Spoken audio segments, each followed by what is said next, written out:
ಯಾದಗಿರಿ ಜಿಲ್ಲೆಯಿಂದ ಕರ್ನಾಟಕ ದಲಿತ ಸಂಘರ್ಷ ಸಮಿತಿ ಸಂಯೋಜಕ ಜಿಲ್ಲಾ ಸಮಿತಿ ಜಿಲ್ಲಾಧ್ಯಕ್ಷರು ಶರಣರೆಡ್ಡಿ ಹತ್ತಿಗೂಡರವರ ನೇತೃತ್ವದಲ್ಲಿ ಮಹಿಳಾ ಸಂಘಟನೆ ಕರೆದುಕೊಂಡು ಹೋಗಿ ರಾಜ್ಯ ಮಟ್ಟದ ಹಲವು ಸಚಿವರಿಗೆ ಕರ್ನಾಟಕದಲ್ಲಿ ಸಂಘರ್ಷ ಸಮಿತಿ ರಾಜ್ಯ ಸಮಿತಿ ರಾಜ್ಯಾಧ್ಯಕ್ಷರಾದ ಡಾಕ್ಟರ್ ಆರ್ ಅಶ್ವಥ್ ಅತೇಜ ನಾಯಕತ್ವದಲ್ಲಿ ಯಾದಗಿರಿ ಜಿಲ್ಲೆ ಹಲವು ಗ್ರಾಮಗಳಲ್ಲಿ ಸುಮಾರು 50 ವರ್ಷಗಳಿಂದ ದಲಿತ ಕುಟುಂಬಗಳಿಗೆ ಭೂಮಿ ವಸತಿ ನಿವೇಶನ ಇರೋದಿಲ್ಲ.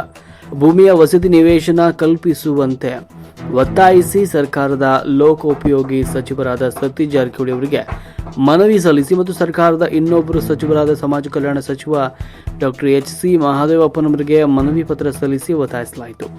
ಭೂಮಿ ವಸತಿ ನಿವೇಶನ ಕಲ್ಪಿಸದಿದ್ದರೆ ಸಂಬಂಧಪಟ್ಟ ಸಚಿವರ ಮನೆ ಮುಂದೆ ಕರ್ನಾಟಕ ದಲಿತ ಸಂಘರ್ಷ ಸಮಿತಿ ಸಂಯೋಜಕ ರಾಜ್ಯ ಸಮಿತಿ ನೇತೃತ್ವದಲ್ಲಿ ಹೋರಾಟವನ್ನ ಪ್ರತಿಭಟನೆಯನ್ನ ಮಾಡಬೇಕಾಗುತ್ತದೆ ಅಂತ ಎಚ್ಚರಿಕೆ ನೀಡಲಾಯಿತು. ರಾಜ್ಯಾಧ್ಯಕ್ಷರಾದ ಡಾಕ್ಟರ್ ಆರ್ ಅಶ್ವಥ್ ಹಾಗೂ ಯಾದಗಿರಿ ಜಿಲ್ಲಾಧ್ಯಕ್ಷರಾದ ಹತ್ತಿಗೂಡರ ಶರಣರೆಡ್ಡಿ ಅವರು ಸಂಘಟನೆಯ ಮೂಲಕ ಮನವಿ ಪತ್ರ ಸಲ್ಲಿಸಿದರು. ಸಂದರ್ಭದಲ್ಲಿ ಮರಿಯಮ್ಮ, ಬಿಬಿಎಂಪಿ, ಬಸಲಿಂಗಮ್ಮ ಹಾಗೂ ಮಲ್ಲಮ್ಮ, ಮಾಳಮ್ಮ ಹಲವಾರು ಉಪಸ್ಥಿತರಿದ್ದರು. ಸರ್ಕಾರದ ಸಚಿವರಿಗೆ ಮನವಿ ಪತ್ರವನ್ನು ಸಲ್ಲಿಸಿ ಕಾಲಾವಕಾಶ ಕೊಡಲಾಗಿದೆ.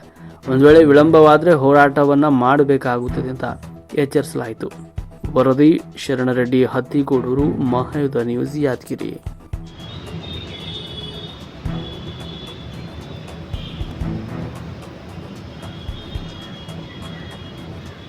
सब कई मैक हत्र ಎಲ್ಲರೂ